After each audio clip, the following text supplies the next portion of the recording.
एकादशी की पावन तिथि आई। हरे कृपा संग खुशियां लाई। भक्त जो करे सच्चे मन से व्रत, सफल हो जीवन, मिटे सब संकट। एकादशी माता की जय। ग्यारस माता की जय। राधे राधे। हरे कृष्णा प्रिय माताओं बहनों, आप सभी को एकादशी व्रत की हार्दिक शुभकामनाएं। बहनों, आज एकादशी व्रत पर हम आपको सुनाने जा रहे हैं एकादशी माता की दो बहुत ही सुंदर कथाएं।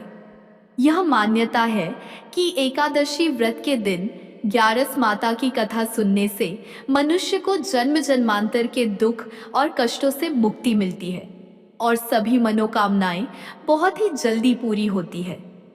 प्रभु श्री लक्ष्मी नारायण की कृपा आप सभी पर सदैव ही बनी रहे और उनका दिव्य आशीर्वाद आपके जीवन को सुख और समृद्धि से भर दे।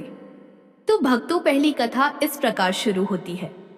प्राचीन काल की बात है, जब आश्रम ज्ञान और तपस्या के केंद्र हुआ करते थे।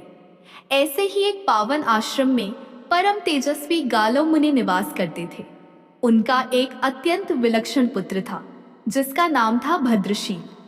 भद्रशील ने बाल्यावस्था के कोमल चरणों में ही एक ऐसा मार्ग चुन लिया था जो बड़े बड़े साधकों के लिए भी दुष्कर होता है। उसने परम पुण्यदायिनी एकादशी माता का व्रत और पूजन आरंभ कर दिया था। नन्हा भद्रशील अपनी अबोध श्रद्धा और अटूट निष्ठा के साथ इस व्रत का पालन करता। सूर्योदय से पूर्व जागकर स्नान आदि से निवृत्त होकर वह दिन भर निराहार रहकर एकादशी की कथा सुनता, जिसके हर शब्द में उसे प्रभु का आह्वान सुनाई देता। सायंकाल में वह अपने हाथों से ब्राह्मणों को भोजन परोसता, उनकी सेवा करता और फिर पूरी रात्रि श्रीमन नारायण हरि हरि का अखंड जाप करता रहता। उसकी छोटी सी काया उस अलौकिक शक्ति के नाम स्मरण में लीन हो जाती थी। अगले दिन यानी द्वादशी को वह विधि विधान से व्रत का पारण करके ही अन्न ग्रहण करता। गालव मुनि अपने पुत्र की इस अलौकिक तपस्या को देखते तो उनके हृदय में अद्भुत गौरव और वात्सल्य उमड़ आता। उन्होंने कभी अपने पुत्र को इस कठिन साधना से रोका नहीं, क्योंकि वे जानते थे कि यह केवल बालहट नहीं बल्कि किसी गहन आध्यात्मिक चेतना का परिणाम था। किंतु एक भयावह दिन, जब सूर्य अपनी प्रचंड किरणों से धरती को तपा रहा था और भद्रशील अपने व्रत में लीन था, उसकी छोटी देह उस कठिन उपवास का भार अधिक समय तक सहन न कर सकी। दोपहर ढलते ढलते उसका शरीर का रोम रोम शिथिल पड़ने लगा। उसकी आंखें अध खुली थीं और होंठ नारायण का नाम फुसफुसा रहे थे। जैसे ही सूर्य अस्ताचल की ओर बढ़ा, नन्हा भद्रशील अपनी कोमल काया समेत मूर्छित होकर भूमि पर गिर पड़ा। जब यह हृदय विदारक समाचार गालव मुनि तक पहुंचा तो पिता का हृदय तड़प उठा। वे तुरंत व्याकुल होकर अपने पुत्र के पास पहुंचे। अपने लाडले की ऐसी दयनीय दशा देखकर मुनि को असहनीय पीड़ा हुई। उनकी आंखों में अश्रु भर आए और पीड़ा से उनका कंठ रुंध गया। उन्होंने भद्रशील के शीतल पड़ते माथे को अपने हाथों में उठाया और पुचकारने लगे। कुछ समय पश्चात जब भद्रशील को होश आया तो मुनि ने अपने पुत्र के माथे को प्रेम से सहलाते हुए अत्यंत स्नेह और चिंता से भरी आवाज में पूछा, हे पुत्र, तुम इतनी छोटी आयु में यह इतना कठिन उपवास क्यों करते हो? तुम्हें इस व्रत के विषय में किसने बताया है? तुम्हारे इस बाल मन को यह इतनी गहन साधना करने की प्रेरणा कहाँ से मिली? भद्रशील ने अपनी अलौकिक ज्ञान से भरी आंखों से पिता की ओर देखा और कहा, पिताश्री, मैं कई जन्मों से इसी प्रकार एकादशी का पुण्य फलदायी उपवास करता आ रहा हूँ। यह केवल इस जन्म की बात नहीं। गालव मुनि आश्चर्यचकित रह गए। यह तो सभी जानते हैं कि सामान्यतः किसी को भी अपना पिछला जन्म याद नहीं रहता। जब तक बालक माँ के गर्भ में होता है तब तक उसे अपने पिछले जन्मों की सभी बातें, उसके कर्म और संस्कार याद रहते हैं। लेकिन बालक का जन्म होने से ठीक पहले ही माया का पर्दा उस स्मृति पर पड़ जाता है और वह सब विस्मृत हो जाता है। परंतु भद्रशील को अपने पिछले जन्म की स्मृति उस वर्तमान काल में भी थी और इसका कारण थी वह एकादशी व्रत की असीम शक्ति। जिसका पालन वह अनेक जन्मों से करता आ रहा था। भद्रशील ने आगे कहा, हे पिता, मैं कई जन्म पूर्व में धर्मकीर्ति नामक एक राजा हुआ करता था। धर्मकीर्ति के रूप में मैं एक अत्यंत क्रूर और निष्ठुर शासक था, जिसके नाम से प्रजा थर थर कांपती थी। न्याय और धर्म उसके लिए केवल शब्द थे, जिनका वह कभी सम्मान नहीं करता था। मैंने अपने जीवन में ऐसा कोई पाप नहीं छोड़ा था जो न किया हो। मेरे हाथों से न जाने कितने निर्दोषों का रक्त बहा था, और राजकोष की संपत्ति मैंने अपने ऐशो आराम पर लुटा दी थी। मेरी प्रजा मुझे घृणा की दृष्टि से देखती थी, क्योंकि मेरे अत्याचारों की कोई सीमा नहीं थी। विरोध करने वालों का आस्थी को मैं निर्ममता से कुचल देता था।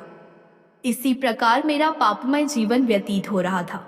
एक समय की बात है, एक सुनहरी सुबह राजा धर्मकीर्ति अपनी क्रूरता के प्रतीक अपने सैनिकों के साथ सूर्योदय होने से पहले ही शिकार पर निकला था।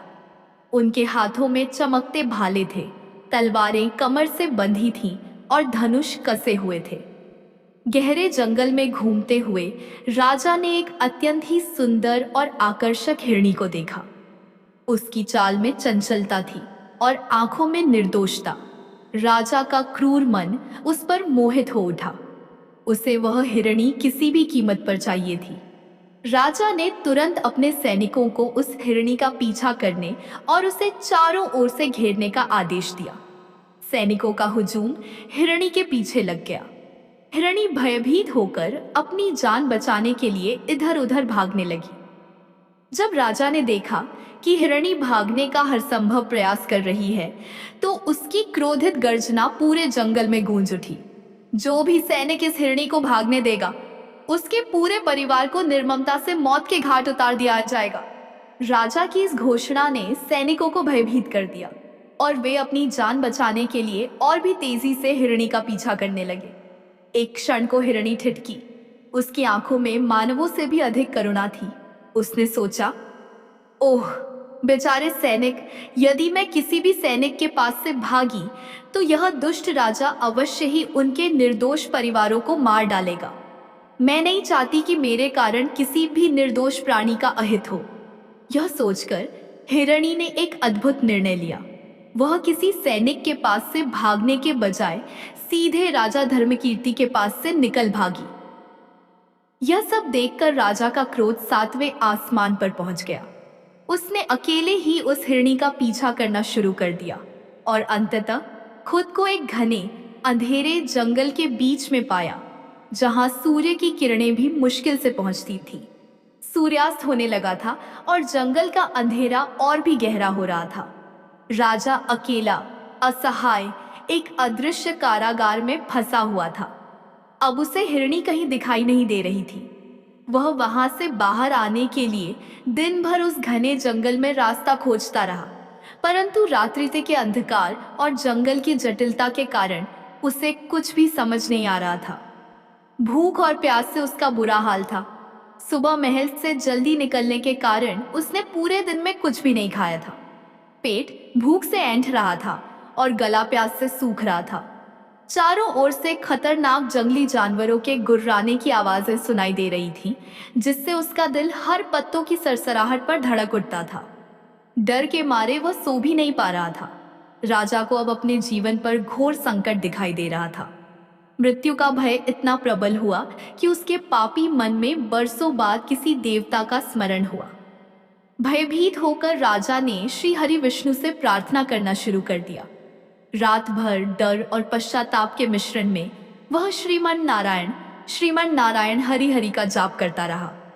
सूर्य उदय होने से ठीक पहले पापों का बोझ ढोते हुए और अज्ञानता में हरि नाम का स्मरण करते हुए राजा धर्मकीर्ति की मृत्यु हो गई। उसके शरीर से प्राण पखेरु उड़ गए। तभी भयंकर रूप वाले यमदूत हाथों में पाश लिए हुए राजा की आत्मा को लेने आए और उसे यमराज के समक्ष ले गए। जब यमराज ने अपने सिंहासन पर बैठे हुए उन यमदूतों से पूछा, तुम लोग इन्हें यहाँ क्यों लाए हो? इनका स्थान तो वैकुंठ में भगवान महाविष्णु के परम धाम में है। यमराज के इन वचनों को सुनकर यमदूतों की आंखें विस्मय से फैल गईं। उन्होंने अत्यंत विनम्रता से कहा, लेकिन महाराज, यह तो महापापी है। इसने अपने जीवन भर अनेकों पाप किए हैं। इसने तो कभी कोई पुण्य कार्य नहीं किया। इसे तो कठोर से कठोर दंड मिलना चाहिए। इसका स्थान तो नरक में है। तब धर्मराज यमराज ने शांत स्वर में कहा, नहीं, इसके जो भी पाप कर्म थे वह सब अब चले गए हैं। यह अब पवित्र हो चुका है। इसका रोम रोम शुद्ध हो गया है। तुम नहीं जानते, इसकी मृत्यु जिस दिन हुई वह एकादशी की परम फलदायी तिथि थी। उस दिन राजा शिकार पर आने के कारण कुछ भी खा नहीं सका था और रात्रि में जंगल में भटकने के कारण भी इसका उपवास ही रहा।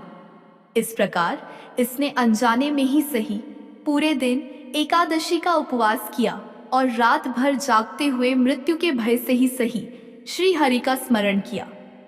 इस पुण्य कर्म से, एकादशी व्रत के प्रभाव से इसके सारे पाप दूर हो गए हैं और यह पवित्र होकर वैकुंठ लोक जाने का अधिकारी बन गया है। यमराज ने स्वयं एक स्वर्ण रथ बुलवाया जो स्वर्गीय सुगंध से भर उठा और राजा धाय के राजा धर्मकीर्ति की आत्मा को उसमें बिठाकर जयकारों के साथ वैकुंठ धाम भेज दिया। एक महापापी राजा को केवल अनजाने में हुए एकादशी व्रत और हरि स्मरण से वैकुंठ की प्राप्ति हो गई। यह एकादशी व्रत की अद्भुत महिमा थी। भद्रशील ने अपनी कथा समाप्त की। गालव मुनि अपने पुत्र की इस अनूठी गाथा सुनकर चकित रह गए। उन्होंने एकादशी व्रत की शक्ति को अपनी आंखों से देखा और अपने पुत्र की तपस्या का वास्तविक अर्थ समझा। जब पृथ्वी लोक में लोगों को इस अद्भुत घटना के बारे में पता चला तो वे सभी एकादशी व्रत के महत्व को समझ गए। पापियों का उद्धार करने वाले इस परम पवित्र व्रत का पालन उन्होंने भी करना आरंभ कर दिया और अपना जीवन अधिक सुख और शांतिपूर्वक जीने लगे, अपने पापों का प्रायश्चित करते हुए। हे एकादशी माता, जैसे आपने अनजाने में व्रत करने वाले राजा धर्मकीर्ति पर अपनी असीम कृपा की, वैसे ही आप हम सभी भक्तों पर भी अपनी कृपा यूं ही बनाए रखना, ताकि हम भी आपके परम पावन धाम को प्राप्त कर सकें। पहली कथा समाप्त हुई तो बोलिए, 11 माता की जय हो, एकादशी माता की जय हो। अब चलिए सुनते हैं एकादशी माता की एक अन्य कथा। प्राचीन काल की बात है। धर्मपुरी राज्य में एक महान राजा सुकेतुमान राज करते थे। राजा बहुत ही बुद्धिमान और बलशाली थे और अपनी प्रजा का बहुत अच्छे से ध्यान रखते थे। राजा की न्यायप्रियता और धर्मपरायणता के कारण प्रजा भी अपने राजा को बहुत पसंद करती थी। राजा की 2 बेटियां थीं और सुकेतुमान दोनों बेटियों से बहुत अधिक प्रेम करते थे। सुकेतुमान की छोटी बेटी देखने में बहुत सुंदर और आकर्षक थी, जबकि बड़ी बेटी उससे थोड़ी कम सुंदर थी। छोटी बेटी 11 माता की पूजा करती थी, इसलिए सभी लोग उससे बहुत प्रेम करते थे और उसकी प्रशंसा किया करते थे। इस कारण राजा की बड़ी बेटी को अपनी छोटी बहन से घृणा होने लगी थी। जब राजा की दोनों बेटियां बड़ी हो गईं, तब एक पड़ोसी राज्य का राजकुमार बड़ी बेटी के लिए विवाह का प्रस्ताव लेकर आया। लेकिन जैसे ही उस राजकुमार की नज़र छोटी बेटी पर पड़ी, वह उस पर मोहित हो गया और पहली नज़र में ही उससे प्रेम कर बैठा। उसने राजा की बड़ी बेटी से विवाह करने से मना कर दिया और राजा से कहा कि वह छोटी बेटी से विवाह करना चाहता है। यह सब सुनकर बड़ी बेटी अपनी छोटी बहन से बहुत क्रोधित हो गई। अब उसने अपनी छोटी बहन को अपना सबसे बड़ा दुश्मन मान लिया और उससे बदला लेने का फैसला कर लिया। बड़ी बहन ने अपनी छोटी बहन को जान से मारने की योजना बनाई। सबसे पहले उसने एक लड्डू में जहर मिलाकर छोटी बहन को दिया, पर लड्डू खाने के बाद भी उसे कुछ नहीं हुआ। यह देखकर बड़ी बहन बहुत आश्चर्यचकित हुई, लेकिन उसने हार नहीं मानी। अगली रात जब छोटी बहन अपने कमरे में सो रही थी, तो उसने एक मटके में सांप को रखकर कमरे में छोड़ दिया, पर सांप भी छोटी बहन का कुछ नहीं बिगाड़ पाया। फिर बड़ी बहन ने छोटी बहन से कहा कि चलो हम लोग कुएं से पानी भरकर लाते हैं। पानी भरने के बहाने वह उसे कुएं के पास ले गई और उसे कुएं में धक्का दे दिया। पर तब भी छोटी बहन को कुछ नहीं हुआ, क्योंकि हर बार ग्यारस माता उसकी रक्षा कर रही थी। बड़ी बहन अपने सारे प्रयासों के बाद भी असफल हो रही थी, जिससे वह बहुत क्रोधित होती जा रही थी। तब उसने छोटी बहन के पास जाकर पूछा, मेरी प्यारी बहन, क्या तुम्हें पता है कि भगवान ने सबकी मृत्यु एक निश्चित समय पर लिखी है? क्या तुम जानती हो कि तुम्हारी मृत्यु कैसे होगी? छोटी बहन के मन में कोई छल कपट नहीं था। उसने अपनी बड़ी बहन से कहा, हाँ दीदी, मैं जानती हूँ मेरी मृत्यु कैसे होगी। मेरे प्राण एक तोते में हैं और उस तोते के गले में एक हार है। जब तक कोई व्यक्ति उस तोते को मारकर वह हार अपने गले में पहन लेगा, मैं बेहोश हो जाऊंगी, और जैसे ही वह हार गले से उतारेगा, मैं फिर से जीवित हो जाऊंगी।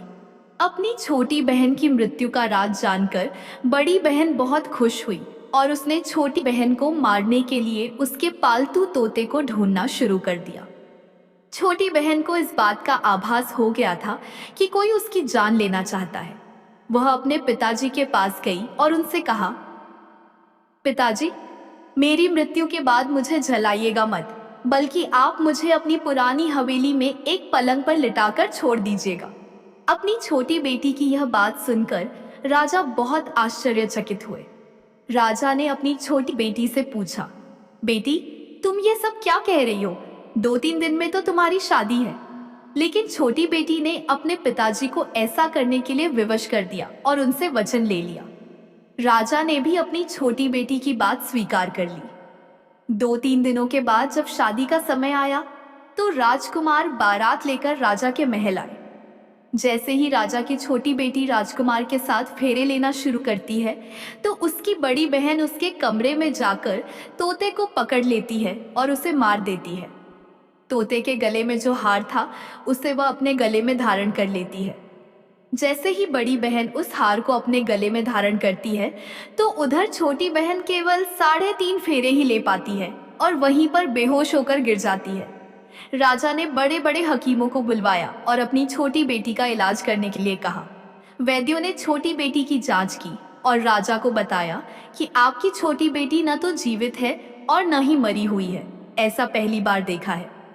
राजा ने वैद्यों और हकीमों को यह बात बाहर न बताने का आदेश दिया और धमकी दी कि अगर उन्होंने यह बात किसी को बताई तो उन्हें फांसी दे दी जाएगी। राजा ने अपनी छोटी बेटी को पुरानी हवेली में एक पलंग पर लेटा दिया। वहां कुछ सैनिक तैनात कर दिए और वापस अपने महल आ गए। राजा की बड़ी बेटी अपने पिताजी के पास आई और कहने लगी, पिताजी, अगर यह शादी संपन्न नहीं हुई तो आपकी इज्जत का क्या होगा? आप कहें तो मैं आपकी इज्जत बचाने के लिए राजकुमार से शादी करने के लिए तैयार हूँ। राजा ने अपनी बड़ी बेटी की बात मान ली और बड़ी बेटी को छोटी बेटी के कपड़े पहनाकर मंडप पर भेज दिया। लेकिन राजकुमार यह जान गया कि यह राजा की छोटी बेटी नहीं बल्कि बड़ी बेटी है। जब राजकुमार ने शादी करने से मना किया तो सभी लोगों ने उसे विवश करके बड़ी बेटी से बचे हुए फेरे संपन्न करवा दिए और विवाह करवा दिया। इसके बाद राजकुमार राजा की बड़ी बेटी को अपने महल ले गया। राजकुमार राजा की बड़ी बेटी से न तो बात करता था, न ही उसे पसंद करता था और न ही उसके आसपास भटकता था। अब राजकुमार ने यह फैसला लिया कि वह अपनी प्रेमिका को ढूंढ कर रहेगा और यह जानकर रहेगा कि उसके साथ हुआ क्या है। एक दिन राजकुमार अपने घोड़े पर सवार होकर राजा की पुरानी हवेली के पास पहुंच गया। वहां उसने कुछ सैनिकों को देखा। महल के पास पहुंचकर राजकुमार ने जब महल को ध्यान से देखा तो वह समझ गया कि यह तो उनके ससुर जी का ही महल है।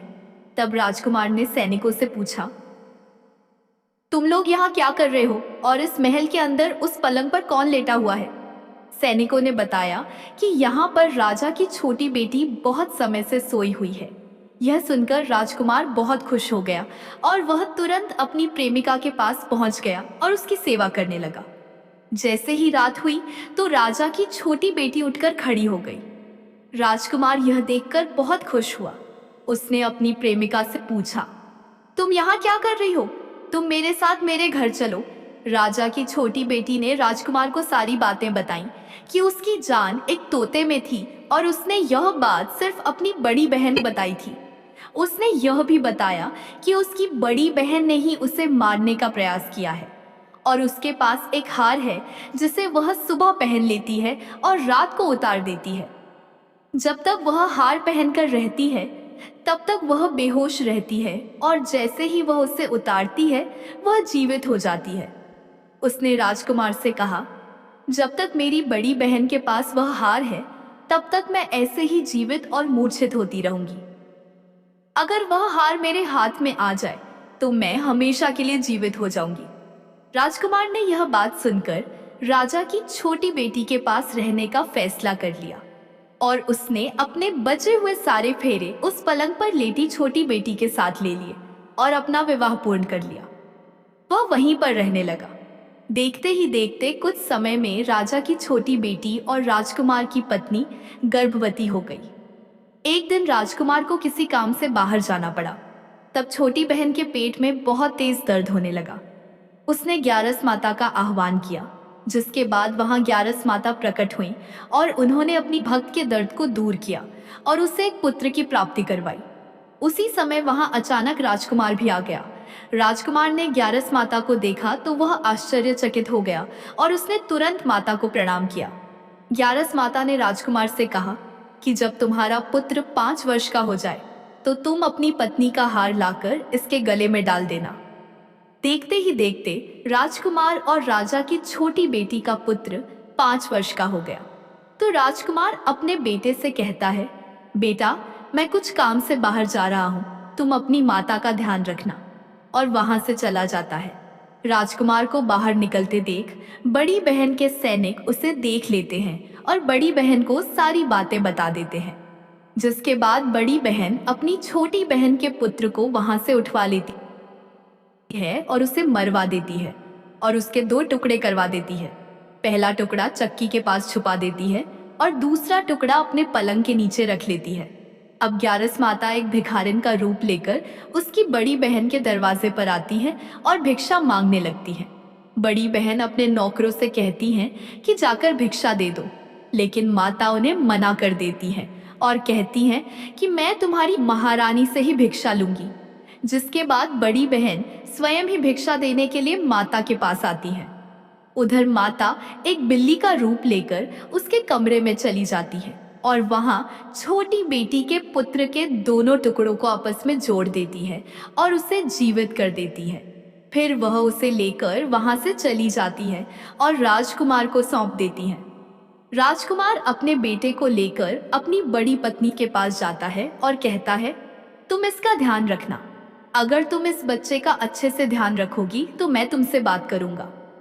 इसी प्रकार एक दिन राजकुमार अपने बच्चे से कहता है कि तुम माता से उनके गले का हार मांग लो। जिसके बाद राजकुमार का बेटा अपनी माँ के पास जाता है और कहता है, माता मुझे तुम्हारा हार चाहिए जो तुमने गले में पहन रखा है।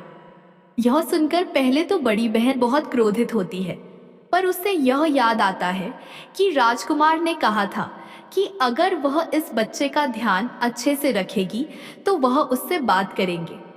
इस कारण वह हार उस बच्चे को दे देती है। वह बच्चा तुरंत ही उस हार को लेकर अपने पिताजी को दे देता है और तभी राजकुमार अपने बेटे को लेकर वहां से जाने लगता है और अपनी पत्नी से कहता है कि तुम हमारे लिए खाना बनाकर रखना, मैं शाम को आकर तुम्हारे साथ खाऊंगा। वह अपने बेटे को लेकर वहां से चला जाता है। जिसके बाद वह राजा के पास जाता है और उनको सारी बातें बता देता है। राजा अपनी बड़ी बेटी के इन कटु कर्मों को सुनकर बहुत क्रोधित होते हैं और उसे सजा सुनाते हैं। वह अपनी परवरिश पर ही दोष देने लगते हैं और राजकुमार को अपनी छोटी बेटी के साथ रहने का आदेश देते हैं।